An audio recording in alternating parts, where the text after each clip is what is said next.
Hello everyone and welcome back to the Little Quilter. Today we're going to be jumping back into the produce section. I know it's been a moment. I've really been focusing on the long arm quilting and getting the legendary quilt done, but we're going to get some piecing done.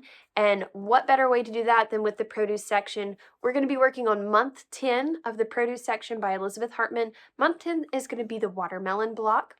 And so this would normally be the part of the program where I would cut to, let me show you all the pieces that I've got laid out, and we would jump right into sewing, but I've made a boo-boo. So I usually look at the directions for cutting and kind of glance at them. I'm going to be honest in that I don't always follow exactly the directions. Sometimes I will look at it and kind of gauge how much fabric is left because she has these beautiful cutting directions depending on if you're doing a small quilt or the large quilt.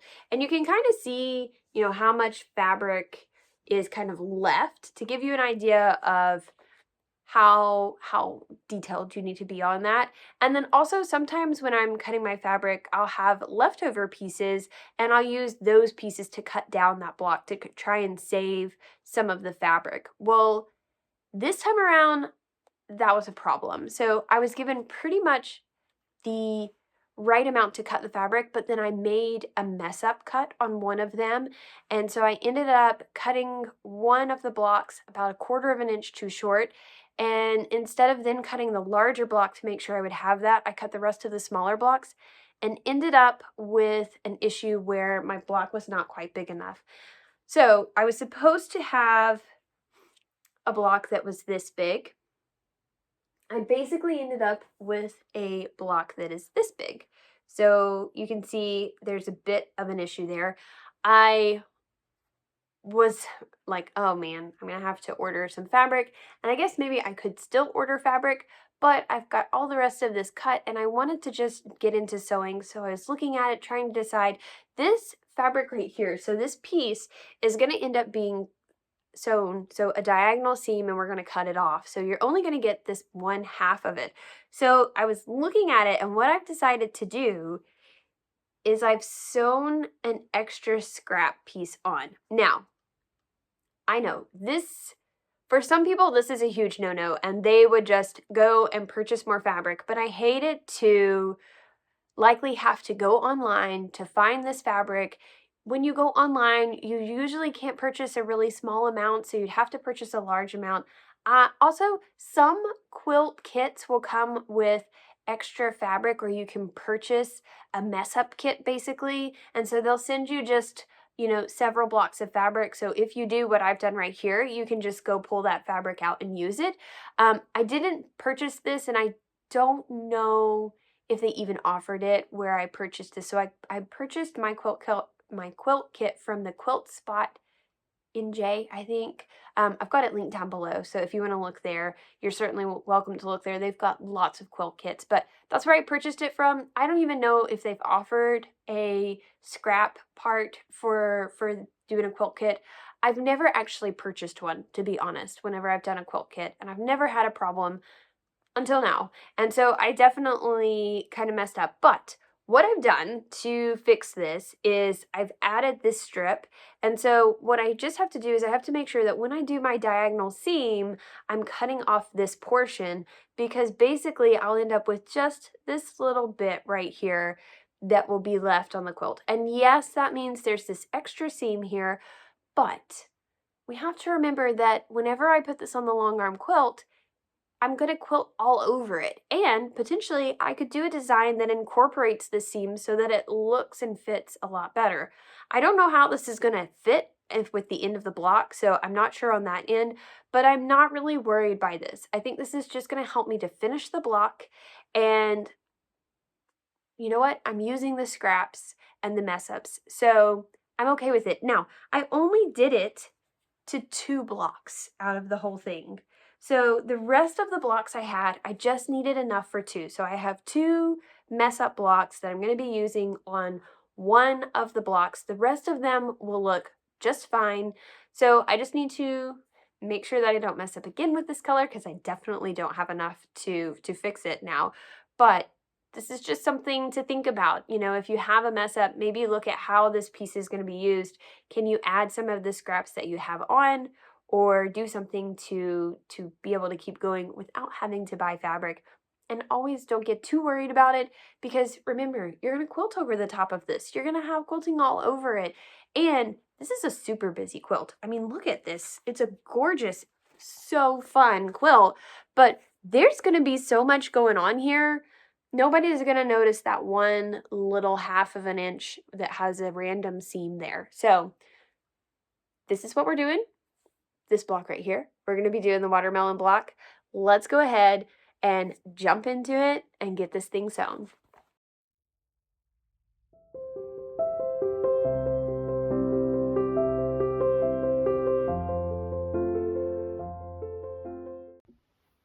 All right, so I've got all my pieces laid out here, and there are quite a number of pieces for this block. But we're going to start with the actual sort of body of the block, which is going to include this, but also these pieces. So I'm going to move this. A lot of this is going to be used for the rind of the watermelon.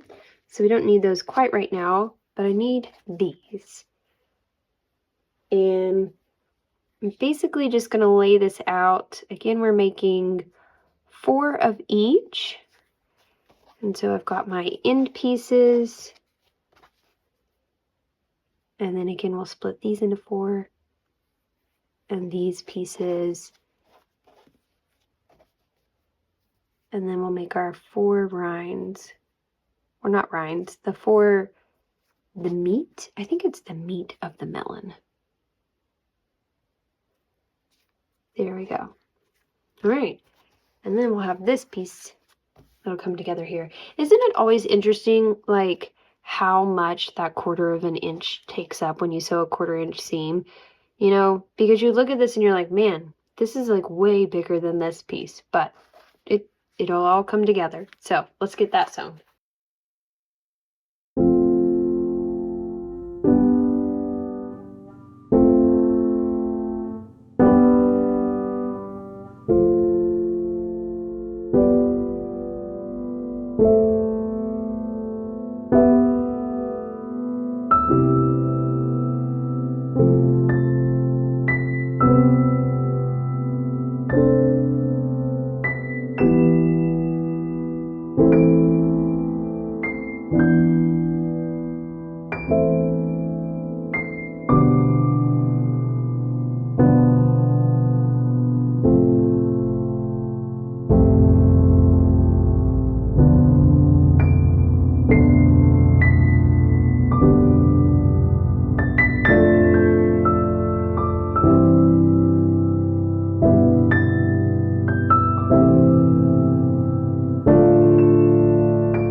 All right, so we've got all 4 of our watermelon blocks here, looking super cute.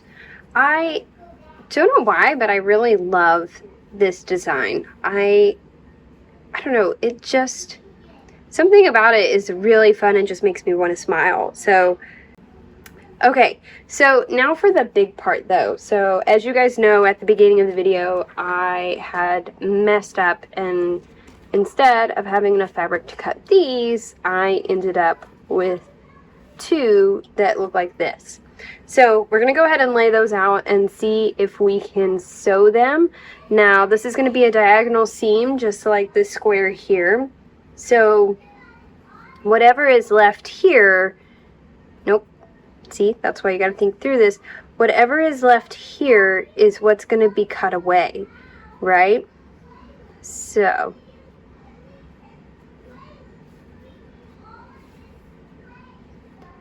I'm going to do both. So I was only short two, so I'm going to do it on the same one. That way all the others are, I'm not going to say perfect, but are with the correct layout. Now, you can see I have a little bit of a block missing here. That's okay, because again, once we sew this, we're going to pull it down like this, and we should be okay.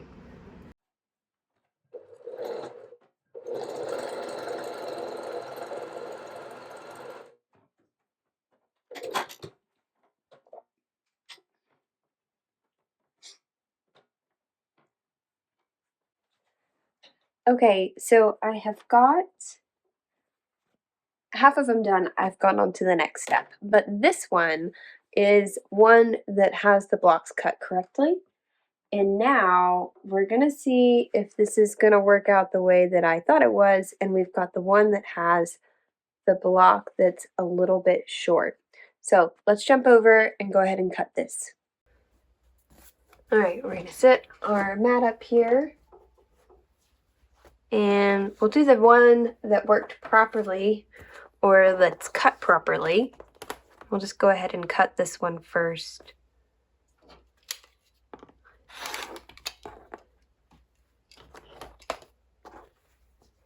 Now we'll cut this side.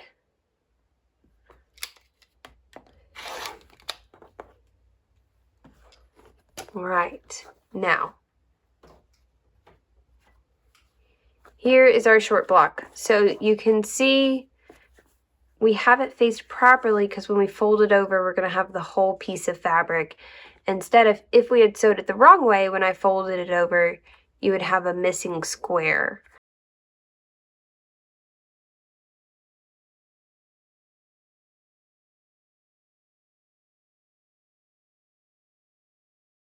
All right, let's see if this is going to work. We're going to move all of this off. We'll take our ironing, and as you might have noticed, I am folding all of these over so that they're laying consistently.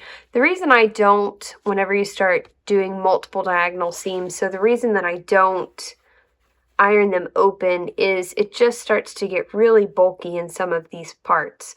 And so I find that they just lay better if I just fold them over. All right, so this is the one that has the messed up block on it. I think it's going to work perfectly, just like I was hoping it would. And we're not done with this either, so we still have another thing to cut.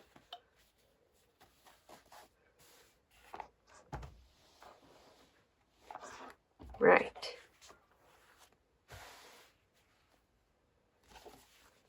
So there is that block. You can see that here is that extra seam, and here is the extra seam. But in the grand scheme of things, and especially once we get everything, so again, we're going to finish this block with another diagonal line on either end to finish out the background.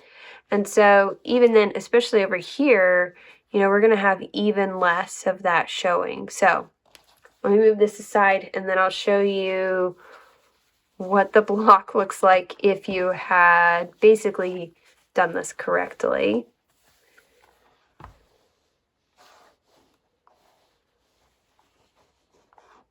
Okay, so here is our watermelon with everything done correctly. And here is our watermelon with everything with our extra seam. I don't think that's too bad. There is a little bit of variation. I feel like on this side I was a little bit short, but I mean, even over here, I feel like this side I'm a little, like I could probably iron that so that it sits a little straighter. That's just kind of the nature of the game, though, when it comes to diagonal seams, I feel like.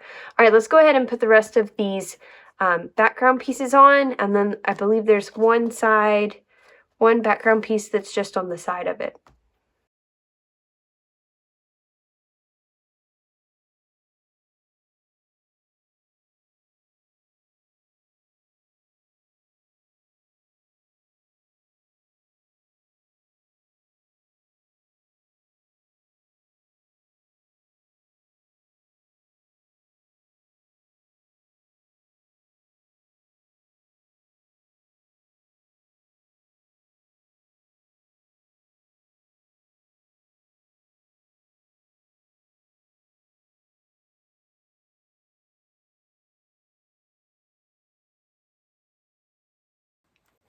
Okay, everybody, that is the watermelon block completed, and I think they turned out pretty nicely, even with the big mess up. So this is just to show you that, you know what, even if you mess up on cutting your fabric, just take a moment, see if you can fix it, because as quilters, we are problem solvers. We can fix things. So I'm pretty proud that I was able to fix that and didn't have to go and buy more fabric just to do this one block. So that is pretty exciting. I'm going to see, this is not, here it is. This is the one that I had the mess up on. And so if you get really close, you can see there's an extra seam here. And then on this side, it's down below. Well, let me see. So down here, there's that little extra seam there. But whenever you look at this from afar, definitely don't notice it. And whenever it's quilted, definitely not going to notice it. So I'm very excited with this. It came out perfect. And I really love this watermelon block. I feel like it seems antique to me. I don't know why. Maybe antique is not the correct word, or traditional. Maybe it just seems very traditional. I'm not sure why. And I love this fabric right here. I think even just this fabric and the white next to it, it's just so pretty. I'm very happy with how this is looking. I have no idea. What do you think? Maybe like swirls for this? Something to mimic kind of these leaf patterns? I don't know. This block is going to be an interesting one to sort of design. What do you guys think as we get closer and closer to being able to design this block? So, as always, I hope that you guys have enjoyed this video. I'm happy to be back doing a little bit of piecing and quilting. We've had a lot going on in the house of renovating a little bit, doing some work, so haven't had as much time in here, and I'm happy to finally be back in here. So as always, I hope that you guys have enjoyed this video, and this is the produce section by Elizabeth Hartman. We will continue on this as soon as I get the next shipment in, and we're getting close to the end, guys. So I hope you all have a wonderful day. Don't forget to like, subscribe, thumbs up, all of the YouTube things, and we'll see you next time.